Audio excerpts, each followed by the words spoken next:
Hello सभी विद्यार्थियों को नमस्कार। आज हम इस वीडियो के माध्यम से कक्षा 10वीं का सामाजिक विज्ञान विषय का मॉडल पेपर हल करेंगे। इसमें जो प्रश्न दे रखे हैं आपके सभी ब्लू प्रिंट पर आधारित प्रश्न हैं और बोर्ड एग्जाम में आने की बहुत अधिक संभावना रहती है। आप इन सभी प्रश्नों को तैयार कर लीजिएगा और अच्छे से आप बोर्ड एग्जाम को फाइट कीजिए।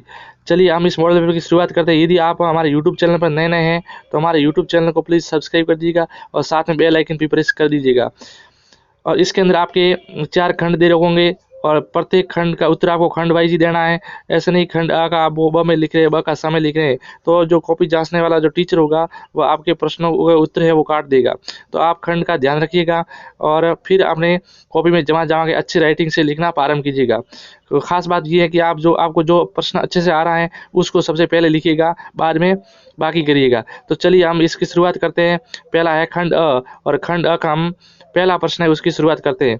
खंड अ के अंदर आपके प्रश्न दे रखे हैं, बहुविकल्पी प्रश्न है। निम्न प्रश्नों के उत्तर का सही विकल्प चयन कर उत्तर पुस्तिका में लिखिए। इसी का पहला प्रश्न है, निम्नलिखित में से किसने वंदे मातरम गीत लिखा? वंदे मातरम गीत किसने लिखा था? रविंद्रनाथ टैगोर ने, बंकिम चंद्र चट्टोपाध्याय, अगला है अवनी चंद्र टैगोर और 10वां है द्वारकानाथ टैगोर ने। तो आप सभी को इसका उत्तर आता होगा। इसका उत्तर क्या सही है? बंकिम चंद्र चट्टोपाध्याय ने वंदे मातरम गीत की रचना की थी। तो इसका जो राइट आंसर है वह हमारा हो जाएगा बी, इसका राइट आंसर हो जाएगा। अगला क्वेश्चन है, निम्न में से किस वर्ष महात्मा गांधी दक्षिणी अफ्रीका से भारत लौटे थे? महात्मा गांधी दक्षिणी अफ्रीका की यात्रा करके वापस भारत कब लौटे थे? अ में है 1915 ईस्वी में, बी है 1951 में, सी है 1927 में और डी है 1918 में। तो महात्मा गांधी ये दक्षिणी अफ्रीका की यात्रा करते हुए सन 1915 ईस्वी में वापस भारत अपने वतन लौट गए थे। तीसरा प्रश्न है हमारा, निम्नलिखित में से किस राज्य में लाल पीली मृदा मुख्य रूप से पाई जाती है, यानी सर्वाधिक पाई जाती है? तो उड़ीसा में, राजस्थान में पाई जाती हैं, उत्तर प्रदेश में पाई जाती हैं, गुजरात में पाई जाती है। तो इसका जो मुख्य रूप से ज़्यादातर पाई जाती है वह आपके उत्तर प्रदेश में पाई जाती है। वैसे राजस्थान में पीली मृदा पाई जाती है लेकिन मुख्य रूप से ये उत्तर प्रदेश में पाई जाती है। चौथा क्वेश्चन है, सौर ऊर्जा किस प्रकार का संसाधन है? सौर ऊर्जा आपको पता होगा कैसा संसाधन कहलाता है? नवीनीकरण योग्य कहलाता है या अनवीनीकरण योग्य कहलाता है या संभावी कहलाता है या विकसित कहलाता है? तो इसका राइट आंसर क्या हो जाएगा? जो सौर ऊर्जा है वह नवीनीकरणीय योग्य संसाधन है, यानी इसका बी है वह राइट आंसर है। ये नवीनीकरणीय संसाधन है या अनवीनीकरणीय संसाधन है। तो ये क्या संसाधन है? ये नवीनीकरणीय संसाधन है, यानी इसका अ है वह राइट आंसर हो जाएगा। भारत में जनगणना कितने वर्ष पश्चात की जाती है? 5वां।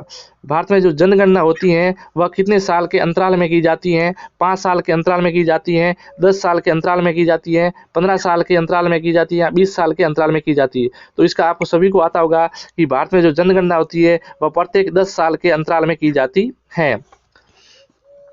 पिछली बार 2011 में हुई थी, इस बार 2021 में होनी थी लेकिन नहीं हो सकी क्योंकि कोरोना महामारी आने के कारण ये जनसंख्या है इसकी प्रक्रिया पूरी नहीं हुई थी। उसके बाद में छठा क्वेश्चन हमारा है, रियो डी जेनेरो पृथ्वी सम्मेलन कहाँ आयोजित हुआ, यानी कब आयोजित हुआ था?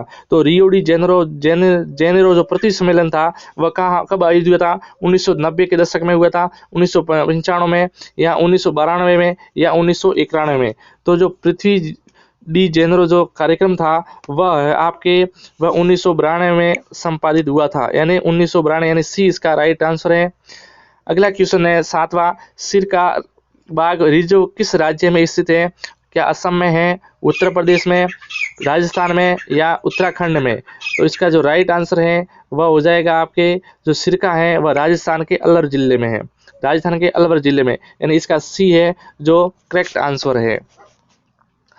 फिर 8वां प्रश्न है हमारा, 8वां प्रश्न दे रखा है, निम्नलिखित में से कौन सा विषय समवर्ती सूची में शामिल है? कौन सा विषय जो समवर्ती सूची में शामिल है? अ में है पुलिस, बी है रक्षा, सी कृषि या डी है शिक्षा? तो समवर्ती सूची का जो विषय है वह शिक्षा है, वो समवर्ती सूची में शामिल है।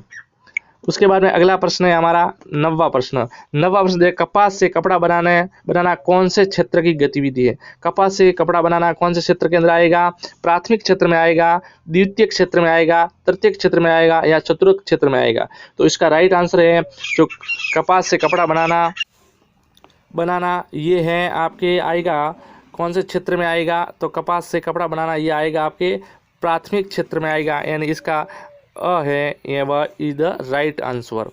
10वां क्वेश्चन है, महात्मा गांधी ने कांग्रेस के कौन से अधिवेशन में अध्यक्षता की थी। महात्मा गांधी ने कांग्रेस का कौन सा अधिवेशन हुआ था उसमें अध्यक्षता की थी। कोलकाता अधिवेशन में, बेलगांव अधिवेशन में, लाहौर अधिवेशन में या मुंबई अधिवेशन में। तो आपको पता होगा महात्मा गांधी ने बेलगांव अधिवेशन में कांग्रेस की अध्यक्षता की थी, यानी बी है इज द करेक्ट आंसर। इसका राइट आंसर हो जाएगा बेलगाम। 11वां प्रश्न है, G77 किस प्रकार के देशों का समूह है। विकासशील देशों का है, विकसित देशों का है, अविकसित देशों का है या ये सभी। तो जो G77 है वह है आपके किस प्रकार के देशों का समूह है, तो ये विकासशील देशों का समूह है, यानी अ है, ए है वह इज द राइट आंसर। 12वां क्वेश्चन है, निम्न में से नगर निगम के अध्यक्ष को क्या कहते हैं। बिल्कुल सरल क्वेश्चन है। नगर निगम के अध्यक्ष को मेयर कहेंगे, सभापति कहेंगे, राज्यपाल कहेंगे या सरपंच कहेंगे। इसका आंसर आप कमेंट बॉक्स में बताइएगा कि आपकी तैयारी कितनी मजबूत है। उसके बाद में क्वेश्चन हमारा दूसरा आता है, रिक्त स्थान की पूर्ति कीजिए। भारत के कुल रिक्त स्थान प्रतिशत पर भौगोलिक क्षेत्र पर वन स्थित हैं। तो भारत के ये लगभग 21.67% पर वन स्थित हैं। अगला क्वेश्चन है, भारत में प्रोजेक्ट टाइगर की शुरुआत कब हुई थी। बाघों के संरक्षण की शुरुआत कब हुई थी, तो भारत में ये संरक्षण की शुरुआत हुई थी। तो इसका राइट आंसर है, इसकी जो शुरुआत हुई थी वह 7 अप्रैल को 1923 में शुरुआत हुई थी। 7 अप्रैल 1977 में कब हुई थी, तो ये हुई थी 7 अप्रैल 1973 में। 1973 में शुरुआत हुई थी। रिक्त स्थान में क्या आ जाएगा 1973।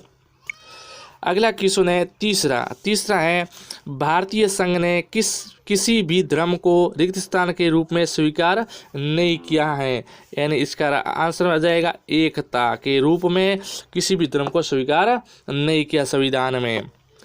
चौथा है, बहुराष्ट्रीय कंपनियों द्वारा किए गए निवेश को क्या कहते हैं। तो बहुराष्ट्रीय कंपनियों द्वारा निवेश किए गए उसको कहेंगे विदेशी निवेश कहते हैं। क्या कहेंगे, विदेशी निवेश कहेंगे, विदेशी निवेश कहते हैं। 5वां प्रश्न है, प्राथमिक क्षेत्र को रिक्त स्थान कहा जाता है। प्राथमिक क्षेत्र को प्राथमिक उपभोक्ता कहते हैं, प्राथमिक क्षेत्र को प्राथमिक उपभोक्ता। अगला प्रश्न है 6, बाघों के संरक्षण हेतु चलाया जा रहा है। तो आप सभी को पता होगा बाघों को संरक्षण हेतु प्रोजेक्ट टाइगर चलाए रहे हैं। प्रोजेक्ट टाइगर चलाया जा रहा है, अभियान कार्यक्रम चल रहा है। उसके बाद में क्वेश्चन है तीसरा क्वेश्चन है, क्या क्वेश्चन है तीसरा, निम्नलिखित अति लघुरात्मक प्रश्नों के उत्तर दीजिए। पैकेटिंग क्या है। तो पैकेटिंग का मतलब क्या होगा, आप सभी को पता होगा।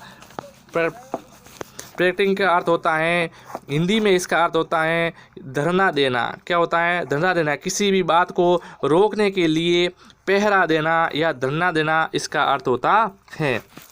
दूसरा है, ब्रिटेन वुड्स की जुड़वा संतान किसे कहते हैं। जुड़वा संतान किसे कहते हैं, तो इस जुड़वा संतान है वह MF को ब्रिटेन की जुड़वा संतान कहते हैं। तीसरा है, बांस ड्रिप सिंचाई प्रणाली को स्पष्ट कीजिए। तो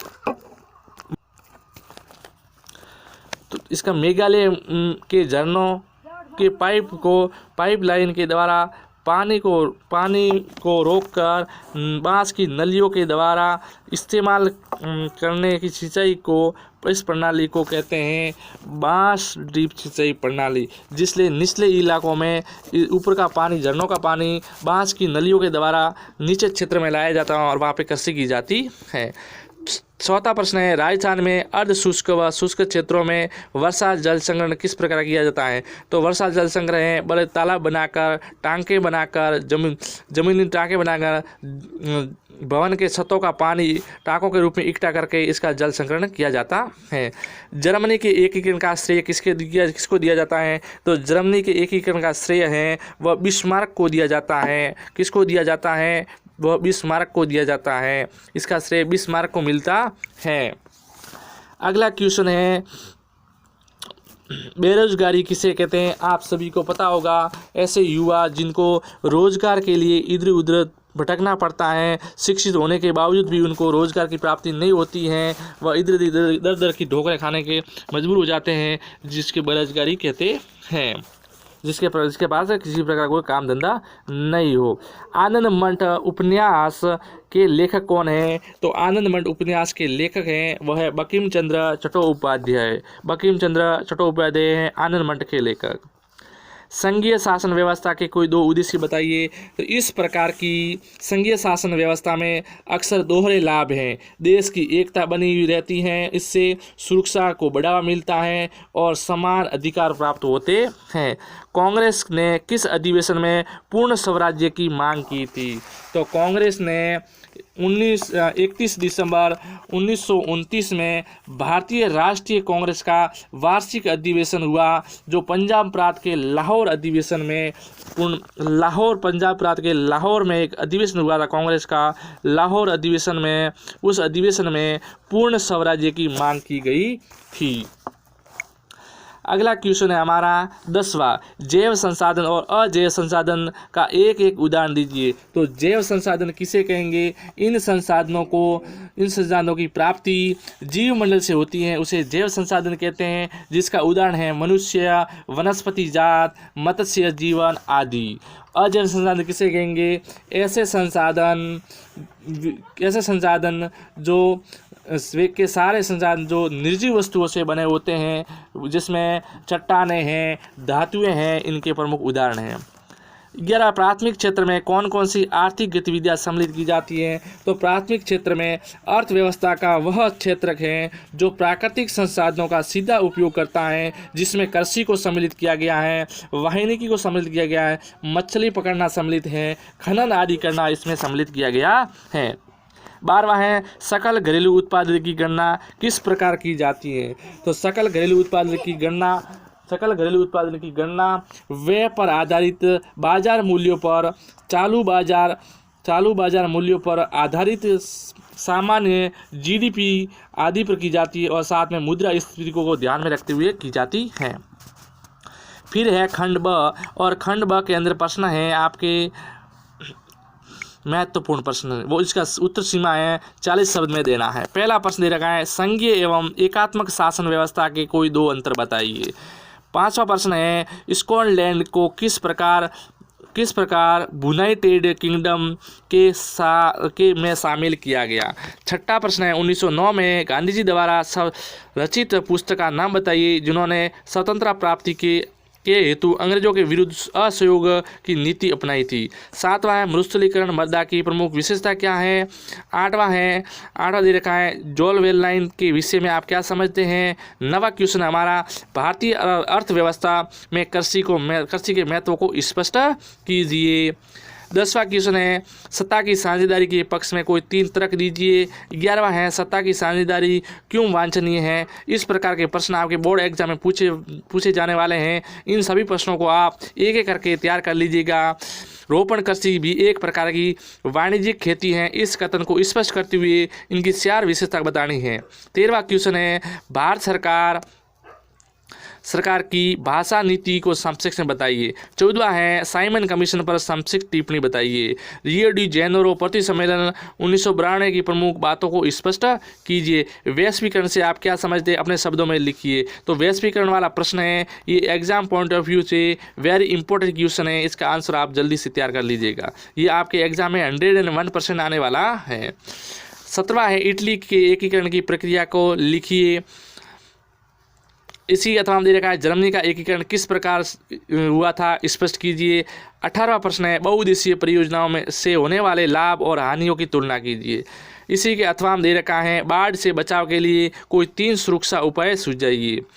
19वां क्वेश्चन है, राजस्थान के अर्ध शुष्क क्षेत्रों में वर्षा जल संग्रहण की किस प्रकार किया जाता है, व्याख्या कीजिए। और इसी का अथवा में जल संसाधनों को दूषित होने से रोकने के लिए 3 उपाय बताइए। 20वां है नेपोलियन संहिता की विशेषता बताइए। और अथवा में दे रखा है वर्षा जल संग्रहण किसे कहते हैं, वर्षा जल संग्रहण के उद्देश्य लिखिए। फिर खंड आता है हमारा द, और खंड द के अंदर प्रश्न है निम्नात्मक प्रश्न है। उत्तर शब्द देने हैं आपको 250 शब्दों में। और पहला प्रश्न है वेरी इंपॉर्टेंट प्रश्न है, आज से ही आप इसके ऊपर गौर कीजिए, टिक लगा दीजिए, क्योंकि ये आपके 101% आने वाला प्रश्न है। रोलेक्ट एक्ट क्या है, गांधी जी द्वारा रोलेक्ट एक्ट पर का विरोध एवं ब्रिटिश सरकार की दमनकारी नीति का वर्णन कीजिए। अथवा में दे रखा है स्विज्ञा अवज्ञा आंदोलन में महिलाओं की भूमिका का वर्णन कीजिए। ये दोनों प्रश्न आपके बोर्ड एग्जाम में बनने की बहुत अधिक संभावना है। तो गाइज आप इन सभी प्रश्नों को तैयार कर लीजिएगा। अगला प्रश्न 22वां, नेपाल में लोकतंत्र के लिए दूसरा आंदोलन के विभिन्न चरणों को स्पष्ट कीजिए। अगला है अथवा में भारत के राष्ट्रीय आंदोलन में महात्मा गांधी का योगदान का वर्णन कीजिए। ये प्रश्न है, इस प्रश्न को आप, ये मोस्ट प्रश्न है, वेरी इंपॉर्टेंट, आज से लगा दीजिए। 23वां प्रश्न है भारत के रेखा मानचित्र में निम्नलिखित को अंकित करना है। जैसलमेर है, दिल्ली है, गया है और कच्छ की खाड़ी है। ये नहीं आ रहा है तो नागपुर है, जयपुर है, पारादीप है और विशाखापट्टनम।